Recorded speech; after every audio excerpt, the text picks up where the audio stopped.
योगी एक फॉरेस्ट अफसर था। उसकी पोस्टिंग तमिलनाडु के नेलाकोंडा जंगलों में हुई थी और इन्हीं जंगलों में सुर्ख चंदन के दरख्त भी पाए जाते थे। मेरे यहाँ रहते हुए कोई भी सुर्ख चंदन के दरख्तों की चोरी नहीं कर सकता है। जी जनाब, लेकिन वो वरदराजन हर बार कोई नई तरकीब ढूंढ लेता है सुर्ख चंदन के दरख्तों को चुराने का। अब मैं आ गया हूँ ना, अब वो इस जंगल से एक भी सुर्ख चंदन का दरख्त चुरा नहीं पाएगा। अब से मैं खुद दिन रात पेट्रोलिंग करूंगा। और वैसे भी चेक पोस्ट पे जिस अफसर की ड्यूटी है मुकेश, वो भी बेहद ईमानदार है। मुझे उससे राब्ता करना होगा। ठीक है जनाब। चलो चेक पोस्ट पे चलते हैं। हवलदार फॉरेस्ट अफसर योगी को चेक पोस्ट के पास ले गया। आदाब जनाब, गुड मॉर्निंग। बहुत नाम सुना है जनाब आपका, आज पहली दफा देख रहा हूँ। शुक्रिया, मैंने भी तुम्हारी ईमानदारी के किस्से सुने हैं। शुक्रिया जनाब। हमें गाड़ियों की जांच और बढ़ानी होगी। अब भी सुर्ख चंदन की तस्करी हो रही है। ऐसे ही चलता रहा तो सुर्ख चंदन का दीदार भी मुहाल हो जाएगा। मुकेश जनाब, मैं जानता हूँ इन सब के पीछे वो वरदराजन है, तो तुम उसका कुछ करते क्यों नहीं? जनाब वो इन्हीं जंगलों में पला बढ़ा है, जंगल के कोने कोने से वाकिफ है। जब भी हम उसे पकड़ने दौड़ते हैं वो जंगलों में गायब हो जाता है। कम से कम हम सुर्ख चंदनों को इस चेक पॉइंट से बाहर जाने से तो रोक ही सकते हैं ना? जी जनाब, मैंने और फोर्स की दरख्वास्त की है। अगले हफ्ते से और 2 हवलदार इस चेक पॉइंट पर होंगे। उम्मीद है अब सुर्ख चंदन की तस्करी बंद हो जाएगी। अब मिलकर करेंगे तो यकीनन होगा। उस रोज से फॉरेस्ट अफसर खुद गाड़ी पर जंगलों में पेट्रोलिंग का काम करता था, खास करके रात के वक्त। यहाँ जंगल के भीतर डेरा जमाए वरदराजन को योगी के आने की खबर मिली। भाई, वो योगी जंगल में दिन रात पेट्रोलिंग कर रहा है। अब हम कैसे सुर्ख चंदन का दरख्त काटेंगे? हर परेशानी का एक हल होता है छोटे। वरदराजन ने स्वामी के कान में कुछ कहा। फिर रात के अंधेरे में स्वामी फॉरेस्ट अफसर के दफ्तर के बाहर पहुंचा। वो किसी का इंतजार कर रहा था। कुछ देर बाद गार्ड वहां पहुंचा। भाईजान ने तेरे लिए मिठाई भेजी है और इसके बदले बस हमें वक्त वक्त पर इत्तला करते रहना। तुझे हर हफ्ते अपनी मिठाई मिल जाएगी। वाह, भाईजान का शुक्रिया बोलना। हाँ ठीक है। स्वामी खुशी खुशी अपने अड्डे पर लौटा और वरदराजन को सब कुछ बता दिया। अब देखते हैं वो फॉरेस्ट अफसर हमारा क्या बिगाड़ता है। हाँ भाईजान। उस रात से वरदराजन और उसके मुलाजिमों ने सुर्ख चंदन के दरख्तों को काटना शुरू कर दिया और यहाँ गार्ड फॉरेस्ट अफसर की मौजूदगी के मुतल्लिक वरदराजन को इत्तला किया करता था। जिस वक्त फॉरेस्ट अफसर जुनूब की जानिब जाता तो वरदराजन के मुलाजिम शुमाल की जानिब सुर्ख चंदन के दरख्त काट रहे होते और जिस वक्त योगी शुमाल की जानिब पेट्रोलिंग करता वो जुनूब की जानिब दरख्त काटने लगते। ये सिलसिला कई रोज तक जारी रहा। एक रोज की बात है, शुमाल की तरफ से वरदराजन के लड़के सुर्ख चंदन का दरख्त काटकर निकल गए थे। फिर जब योगी वहां पहुंचा तो उसका तवज्जो ताजे कटे हुए दरख्त की शाख पर गया। ऐसा मालूम होता कि ये दरख्त आज ही कटे हैं, लेकिन मैं इतनी देर से पेट्रोलिंग कर रहा हूँ तो मेरी आंखों के नीचे से कोई कैसे ये सुर्ख चंदन का दरख्त काट सकता है? जरूर कुछ गड़बड़ है। योगी ने कुछ नहीं कहा और जीप में बैठकर जुनूब की जानिब चलने लगा।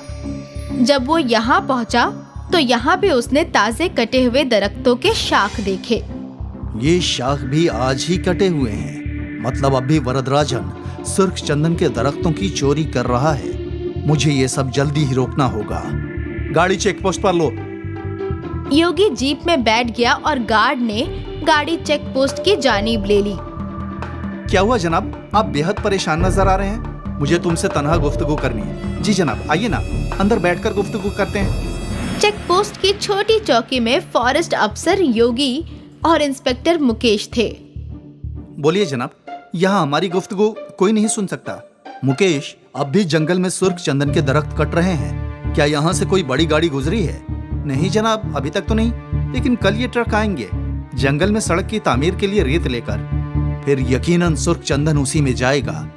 कल मैं किसी भी हालत में उस ट्रक को इस चेक पोस्ट से बाहर नहीं जाने दूंगा। हाँ, और मैं उस वरदराजन को पकड़ के रहूंगा। ठीक है जनाब। यहाँ जंगल में वरदराजन अपने अंडे पे मंसूबा तैयार कर रहा था। कल रेत वाली गाड़ी सारे सुर्ख चंदन के साथ भरकर बाहर ले जाना है ना? नहीं। अब तक तो उस फॉरेस्ट अफसर को सारे मालूमात मिल गए होंगे। वो कल चेक पोस्ट पर हम सबका इंतजार करेगा। तो अब हम क्या करेंगे? कैसे इन सुर्ख चंदनों को इस जंगल से बाहर निकालेंगे भाईजान? वरदराजन ने अपना मंसूबा तैयार कर लिया था।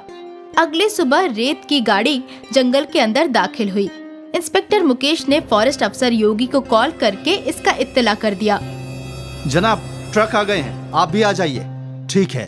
वो ट्रक तामीराती साइट पर पहुंचा। यहाँ ट्रक ने सारी रेत अनलोड की और फिर वरदराजन और उसके मुलाजिमों ने उसमें एक सुर्ख चंदन की शाख को लोड कर दिया। यहाँ फॉरेस्ट अफसर और गार्ड जीप में निकले, लेकिन उनके रास्ते में कई और दरख्त गिरे हुए थे। जनाब, दूसरे रास्ते से जाना होगा। ये सब उस वरदराजन ने ही किया होगा। जल्दी चलो, आज उसे पकड़कर ही रहेंगे। वरदराजन वहाँ से निकल गया। अब जब फॉरेस्ट अफसर योगी वहाँ पहुँचा तो ट्रक भी वहाँ से निकल चुका था। चेक पोस्ट के पास ले लो। योगी ने इंस्पेक्टर मुकेश को कॉल लगाया। मुकेश, वो लोग निकल चुके हैं, अब तुम्हें ही उन्हें रोकना होगा। जी जनाब। इंस्पेक्टर मुकेश अपने सारे आदमियों के साथ अपने चेक पोस्ट पर खड़ा हो गया। ट्रक आहिस्ते आहिस्ते चेक पोस्ट की जानिब बढ़ने लगा। चेक पोस्ट पर मुकेश और सारे पुलिस वाले बंदूक तान कर खड़े थे। ड्राइवर ने पुलिस वालों को देखा और उसने गाड़ी रोक दी और पीछे से फॉरेस्ट अफसर ने अपनी जीप लगा दी। ट्रक को चारों सिमत से घेर लिया था। हवलदार, चेक करो, ट्रक में क्या है? हवलदार ट्रक के अंदर चढ़ा। जनाब, यहाँ सुर्ख चंदन तो है, लेकिन एक ही है। क्या? इंस्पेक्टर ने भी ट्रक में चढ़ के जांच की तो वहाँ बस एक ही सुर्ख चंदन की शाख थी। जनाब, आप यहाँ आइए। अब फॉरेस्ट अफसर योगी भी ट्रक में चढ़ गए। वो भी ये सब देखकर हैरान थे। उस वरदराजन ने इस मर्तबा भी हमारे साथ धोखा किया। और यहाँ वरदराजन अपने सारे लोगों के साथ और सुर्ख चंदन की लकड़ियों के साथ दरिया के रास्ते से सुर्ख चंदन की लकड़ियाँ जंगल से बाहर निकाल रहा था।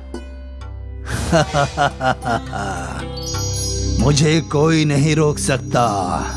सुर्ख चंदन सिर्फ मेरा है।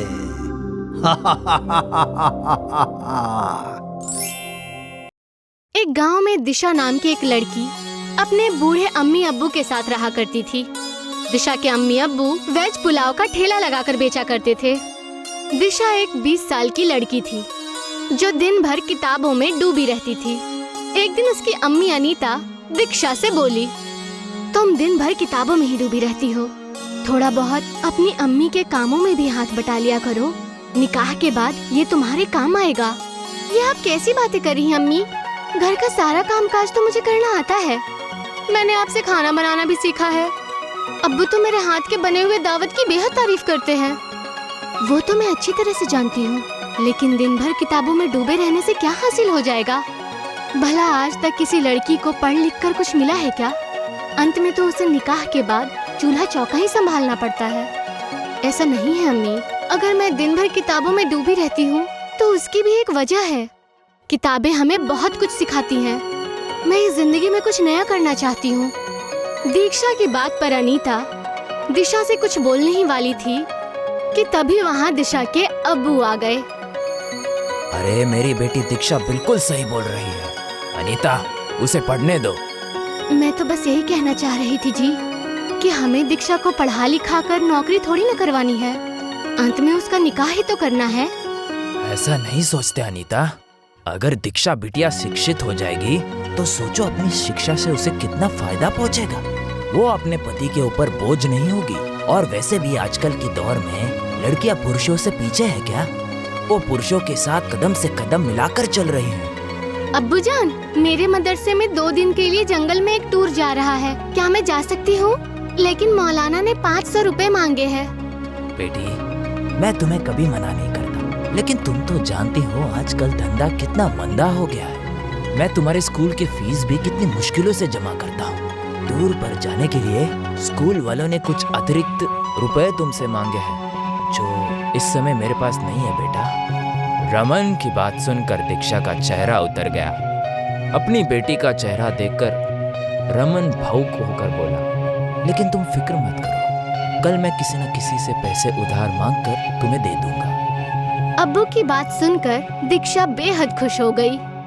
ये क्या जी, अब आप दीक्षा के लिए पैसे भी उधार लेंगे? कोई बात नहीं, बेटिया पढ़ लिख जाएगी तो हो सकता है वो आगे चलकर हम दोनों का ही सहारा बने। लेकिन हमें परसों मकान मालिक का किराया भी देना है। अगले दिन दिशा के अब्बू फिर से ठेला लेकर बस स्टैंड के पास चले गए, मगर वो यही सोचते रहे कि आखिर वो कैसे और किससे उधार मांगे। तभी उसे दूर से गांव का मुखिया आता हुआ नजर आया, जो उसी के करीब आ रहा था।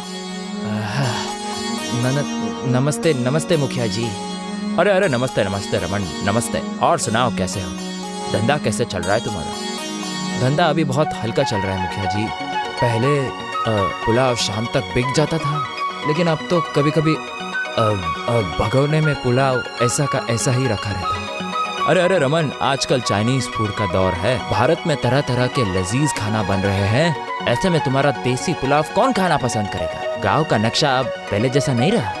गांव के लोग भी बहुत बदल चुके हैं। मुखिया जी, मुझे आपसे कुछ बात करनी थी। हाँ हाँ बोलो, अब क्या बात करनी थी? मुझे आपसे कुछ पैसे उधार चाहिए थे। कितने पैसे चाहिए थे? जी मुझे 2000 रुपये की ज़रूरत थी। वो क्या है कि कल मुझे 1500 रुपये मकान का किराया देना है और 500 रुपये बेटिया के स्कूल में जमा करने हैं। अरे तो दीक्षा बेटिया की स्कूल की फीस जमा नहीं हुई क्या? जी वो तो मैंने कब की जमा कर दी मुखिया जी। क्या है कि स्कूल की तरफ से बिटिया का टूर जा रहा है जंगल, तो बिटिया का बड़ा मन है उस टूर में जाने का और स्कूल वाले 500 रुपया मांग रहे हैं।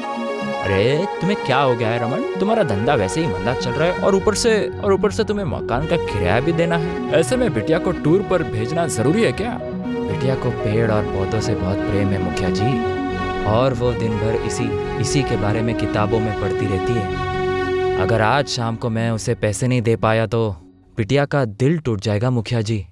मुखिया दीक्षा के अब्बू की बातों को सुनकर उन्हें बेहद गौर से देखने लगा। तभी मुखिया का साथी अभिमन्यु वहां जा पहुंचा। अभिमन्यु एक बेहद गंदे बर्ताव का इंसान था, जो मुखिया के हमेशा कान भरता रहता था। वो उन दोनों की बातें काफी देर से सुन रहा था। अभिमन्यु ने मुखिया के कान में बोला, अरे सोचते क्या हो मुखिया जी, 1000 रुपए की बात है, दे दीजिए। वैसे भी रमन का ठेला कम से कम 10,000 रुपयों का होगा। इस वक्त रमन का धंधा अच्छा नहीं चल रहा है, वो आपके पैसे नहीं चुका पाएगा। उसके बदले आप उसका ठेला रख लेना, पूरे 8,000 रुपए का फायदा होगा। अभिमन्यु की बात मुखिया के दिमाग में बैठ गई। अरे ये पैसे कब तक दोगे मुझे? मुखिया जी मुझे बस 2 महीने का समय दे दीजिए। इससे पहले मैंने आपसे ना जाने कितने बार पैसे उधार लिए, लेकिन हमेशा चुका दिए हैं। अरे उस वक्त की बात अलग थी रमन, लेकिन इस वक्त की बात अलग है। मैं कुछ समझा नहीं मुखिया जी। अरे देखो रमन, आजकल सभी का धंधा मंदा चल रहा है। मेरा भी व्यापार थोड़ा सा मंदा ही चल रहा है, तो इसीलिए मुझे पैसे जल्दी चाहिए। और दूसरी बात, मुझे गिरवी रखने के लिए भी कोई सामान चाहिए। मुखिया की बात सुनकर दीक्षा के अब्बू बेहद बुरी तरह से चौंक पड़े। दीक्षा के अब्बू जानते थे कि मुखिया अंदर से अच्छे स्वभाव का इंसान था। दीक्षा के अब्बू समझ गए कि मुखिया के कान किसी और ने नहीं, बल्कि कुछ देर पहले अभिमन्यु ने ही भरे थे। मगर दीक्षा के अब्बू मजबूर थे, क्योंकि मुखिया के अलावा गाँव में कोई भी 2000 रुपए उसे उधार नहीं दे सकता था। मेरे पास क्या है मुखिया जी, गिरवी रखने के लिए सिर्फ एक किराए का मकान है। और क्या आपको मेरी जबान पर भरोसा नहीं है? अरे भरोसे के जमाने चले गए रमन। हमारा ये ठेला किस दिन काम आएगा? अगर तुम मुझे महीने के अंदर अंदर पैसे नहीं दे पाए तो मैं ये तुम्हारा ठेला जब्त कर लूंगा, और तुम्हें इस बात का कोई बुरा नहीं मानना चाहिए। दीक्षा के अब्बू सोचते हुए बोले, ठीक है मुखिया जी, जैसी आपकी मर्जी। मुखिया मुस्कुराता हुआ वहाँ से चला गया। शाम को दीक्षा के अब्बू ने 500 रुपए दीक्षा को दे दिए। दीक्षा बेहद खुश होकर वहाँ से चली गई। दीक्षा के अब्बू ने सारा मसला दीक्षा की अम्मी को कह सुनाया। ये क्या किया आपने? आप बेहद अच्छी तरह से जानते हैं कि अभिमन्यु एक नंबर का बेईमान आदमी है। मुखिया जी एक अच्छे स्वभाव के और नेक दिल इंसान है। जरूर अभिमन्यु की तुम्हारे ठेले पर नीयत खराब हो गई होगी। आखिर मुखिया जी आपका ठेला लेकर क्या करेंगे? वो जरूर आपके ठेले को अभिमन्यु को दे देंगे। जब आपके पास ठेला ही नहीं रहेगा तो आप क्या करेंगे? तब तक कोई ना कोई हल निकल आ जाएगा। वैसे भी हमें कल मकान मालिक का किराया चुकाना तो है ही। 1500 रुपए तो वैसे भी मुझे मुखिया जी से मांगने पड़ते हैं। अगले दिन दीक्षा जंगल के टूर पर चली गई। दीक्षा जंगल के घने दरख्तों को बेहद गौर से देख रही थी। तभी उसकी नजर एक बूढ़ी औरत पर पड़ी। उसने देखा कि वो बूढ़ी औरत केले के पत्तों में कुछ पका रही थी। केलों के पत्तों में से बेहद अच्छी खुशबू आ रही थी। दीक्षा अपने आप को रोक नहीं पाई और उस बूढ़ी औरत के पास चली गई। ये क्या है आंटी? ये केलों के पत्तों की बनी हुई बिरयानी है बेटी। ये कैसे मुमकिन हो सकता है? बिल्कुल मुमकिन हो सकता है बेटी। मैं इसकी रेसिपी को अच्छे से जानती हूँ। दीक्षा उस बूढ़ी औरत के चेहरे को गौर से देखने लगी। आपके चेहरे की झुर्रियाँ मुझे बता रही हैं कि आप इस जंगल की रहने वाली नहीं हैं और ये रेसिपी इस देश की नहीं है। तुम तो बेहद चालाक हो बेटी। तुमने कैसे अंदाजा लगा लिया? मैं दिन भर किताबों में पढ़ती रहती हूँ। मुझे कुछ नया सीखने का शौक है। तुम बेहद अच्छी बातें करती हो। क्या नाम है तुम्हारा? दीक्षा। दीक्षा, दीक्षा, तुमने बिल्कुल सही पहचाना। मैं अपनी जवानी में ही आधी दुनिया घूम चुकी हूँ। मेरे खानदान के सभी लोग मुझे छोड़कर विदेश में बस गए हैं। उस दिन के बाद इस दुनिया से मेरा दिल बिल्कुल ही हट गया और मैं जंगलों में ही अकेले रहने लगी। क्या आप मुझे ये रेसिपी सिखाएंगी? अगर कोई और कहता तो मैं उसे जरूर मना कर देती, लेकिन तुम बेहद अच्छी हो। तुम्हारी आंखों की चमक बता रही है कि तुम्हें आगे बढ़ने का बेहद शौक है। ये लजीज बिरयानी जरूर तुम्हें सिखाऊंगी। बूढ़ी औरत ने दीक्षा को लजीज बिरयानी की रेसिपी बता दी। शाम को दीक्षा अपने घर पर चली गई। वक्त ऐसे ही गुजरता रहा। दीक्षा के अब्बू का काम बंद हो गया और मुखिया अभिमन्यु के साथ आकर दीक्षा के अब्बू का ठेला छीनकर ले गया। दीक्षा के अब्बू का धंधा एकदम ठप हो गया और ऊपर से उसके सर पर मकान के किराए का कर्ज भी बढ़ गया था। कितनी बार आपको समझाया मैंने, पर आपको समझ में ही नहीं आया। अरे क्या जरूरत थी दीक्षा को इतना ज्यादा पढ़ाने की? अब बताइए, दीक्षा को पढ़ा लिखा कर क्या फायदा मिला? जितने भी पैसे खर्च हुए हैं, अगर वो हम बचा कर रखते तो आज हमारे कुछ काम आते। अरे इसमें दीक्षा का कोई दोष नहीं है अनीता। तभी वहाँ पर दीक्षा आकर बोली, अब्बू जान, मेरे पास एक तरकीब है। कैसा उपाय बेटी? कुछ महीने पहले जब मैं जंगल के टूर पर गई थी तो मैंने वहाँ पर एक बूढ़ी औरत से बिरयानी की रेसिपी सीखी थी। मुझे लगता है कि अगर वही बिरयानी हम अपने गांव में बनाकर बेचें तो हमें बेहद मुनाफा होगा। ये कैसी बातें कर रही हो बेटी? तुम कहना क्या चाहती हो कि तुम्हारे पिताजी अच्छी पुलाव नहीं बनाते थे? अनीता, मुझे लगता है कि दीक्षा बेटी सही बोल रही है। मुखिया जी भी यही बोल रहे थे कि आजकल भारत में नई नई चीजों का दौर है।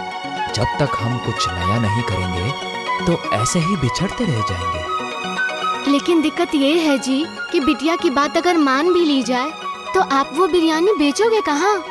ठेला तो वो अभिमन्यु छीन कर ले गया। अब उसकी चिंता मत कीजिए अम्मी। मैंने अपने घर के मसले के बारे में अपनी टीचर से बात की थी। उनकी एक दुकान गांव में खाली पड़ी है। उन्होंने मुझसे कहा है कि जब तक तुम्हारे अब्बू के पैसों का मसला हल नहीं हो जाता तक वो हमें अपनी दुकान दे सकती है। दीक्षा की बात सुनकर दीक्षा के अब्बू खुश हो गए। अगले दिन दीक्षा अपने अब्बू को खेतों में ले गई और अपने अब्बू जान के साथ बेहद सारे केलों के पत्तों को तोड़कर दुकान पर ले गई।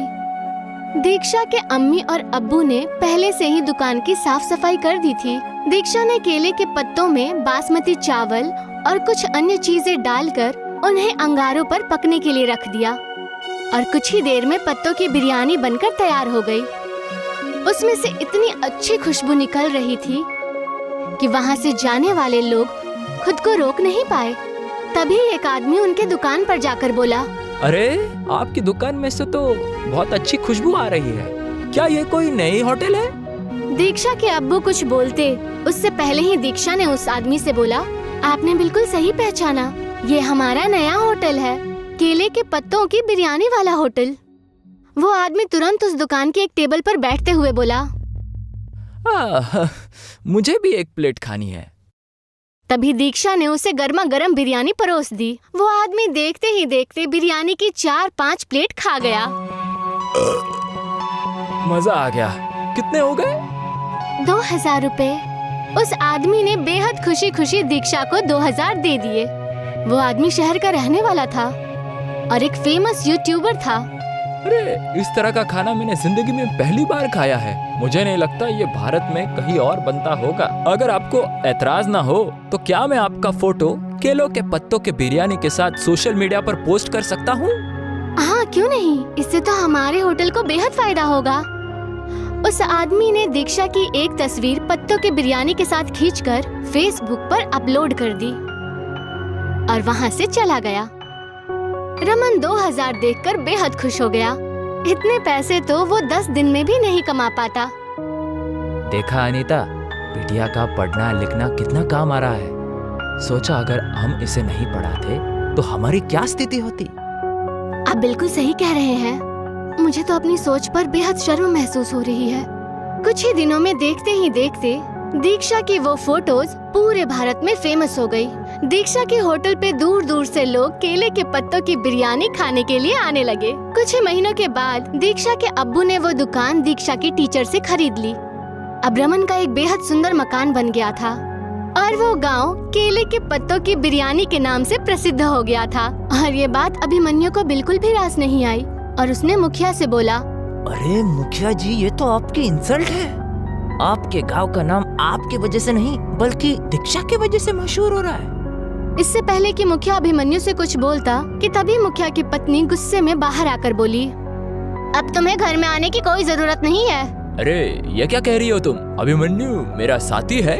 तुम्हारा साथी नहीं बल्कि तुम्हारा दुश्मन है। अरे तुम्हें तो दीक्षा को इनाम देना चाहिए। दीक्षा की वजह से हमारे गांव का नाम कितना मशहूर हुआ है। हमारे बच्चों को आगे बढ़ने की सीख मिली है और ये अभिमन्यु दिन भर गांव वालों के खिलाफ तुम्हारे कान भरता रहता है और तुम्हें भड़काता रहता है। इस अभिमन्यु की वजह से तुम्हारा नाम कितना खराब हुआ है, तुम्हें इसका अंदाजा भी है। मुखिया को अपनी बीवी की बात समझ आ जाती है। उसने अभिमन्यु को धक्के देकर घर से बाहर निकाल दिया। शाम को मुखिया और उसकी बीवी दीक्षा के अब्बू के होटल पर बिरयानी खाने पहुँचे। अरे मुझे माफ कर दो रमन, मैंने तुम्हारे साथ बहुत बुरा बर्ताव किया। अभिमन्यु की बातों में आकर मैंने तुमसे तुम्हारा ठेला भी छीन लिया। ऐसा नहीं है मुखिया जी, ये तो ऊपर वाले की लीला है। वैसा नहीं करते तो भला मैं इतना बड़ा आदमी कैसे बनता। लेकिन मैं कितना भी बड़ा क्यों ना बन जाऊं, आपसे हमेशा छोटा ही रहूंगा क्योंकि आप हमारे गांव के मुखिया हैं। दीक्षा के केले के पत्तों की बिरयानी आज भी शहर से लोग खाने के लिए आते हैं। केशव और गंगा की शादी के 6 साल हो चुके थे, लेकिन अभी भी उन दोनों की जरा भी नहीं बनती थी और इसकी वजह थी केशव का शराब पीना। केशव रोज शराब के नशे में धुत लड़खड़ाते हुए घर आता था। अरे गंगा, चल खाना लगा। कितनी मर्तबा बोला है आपको कि शराब पीकर घर न आया कीजिए। अरे ये मेरा घर है, तू कौन होती है मुझे घर में आने से रोकने वाली? मैं आपकी बीवी हूँ और ये आपका बेटा सौरभ, और सौरभ को आपसे बेहद खौफ होता है। कम से कम इसके लिए तो शराब से तौबा कर लीजिए। ये मेरा बेटा है, मुझसे खौफजदा कैसे होगा? तो कुछ भी अनाप शनाप बकती है। सौरभ, अरे सौरभ। सौरभ अपने वालिद से खौफजदा होकर अंदर के कमरे में भाग जाता है। तूने मेरे बेटे को बुज़दिल बना दिया है। और नशे की हालत में केशव गंगा को पीटने लगता है। ये सब रोज का था। केशव रोज शराब पीकर आता और नशे में अपनी बीवी को मारा करता था। केशव का बेटा सौरभ उससे बेहद खौफ खाता था और वो अक्सर किसी कोने में छुप जाया करता था। एक रोज की बात है, गंगा ने फैसला कर लिया था कि आज वो केशव के इस रोज रोज के शराब की परेशानी से निजात पाकर ही रहेगी। इसलिए गंगा ने अपने वालिद मधुकर राव को घर बुलाया। अब्बूजान, अब ये रोज का हो गया है। ये नशे में धुत आते हैं और मुझे मारते पीटते हैं, और अब तो सौरभ अपने वालिद से खौफ खाने लगा है। तू फिक्र ना कर, मैं दामाद जी से बात करूंगा। बाप बेटी केशव के घर लौटने का इंतजार करने लगे। कुछ देर बाद केशव आया, लेकिन वो नशे में धुत था। अरे गंगा, अरे ससुर जी, कब तशरीफ लाए? गंगा, अपने वालिद का अच्छे से ख्याल रखो, उन्हें अच्छा अच्छा खिलाओ पिलाओ।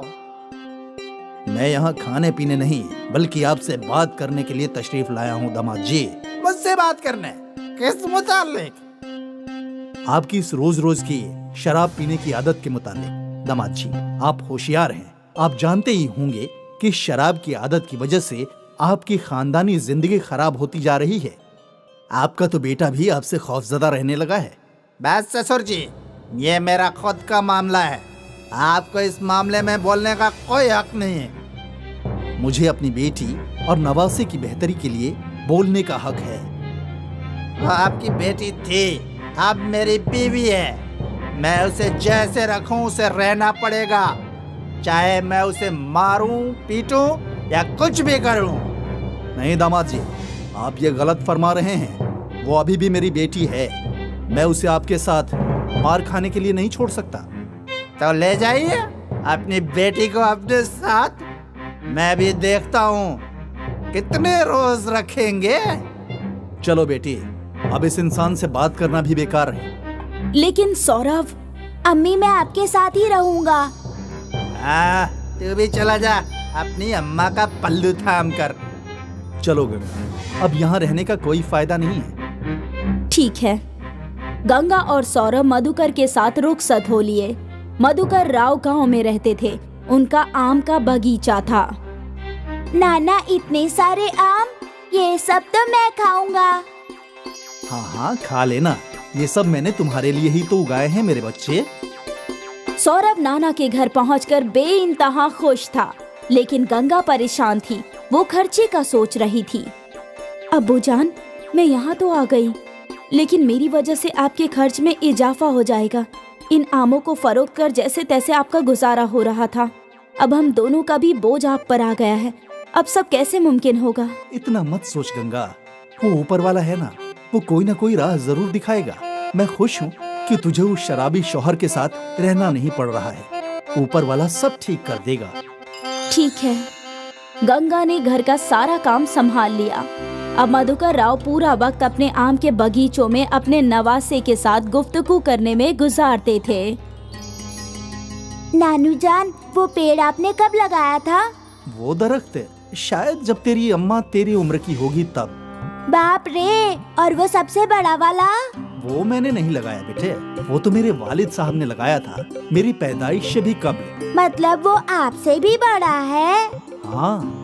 तभी गंगा सबके लिए चाय और नाश्ता लेकर आई।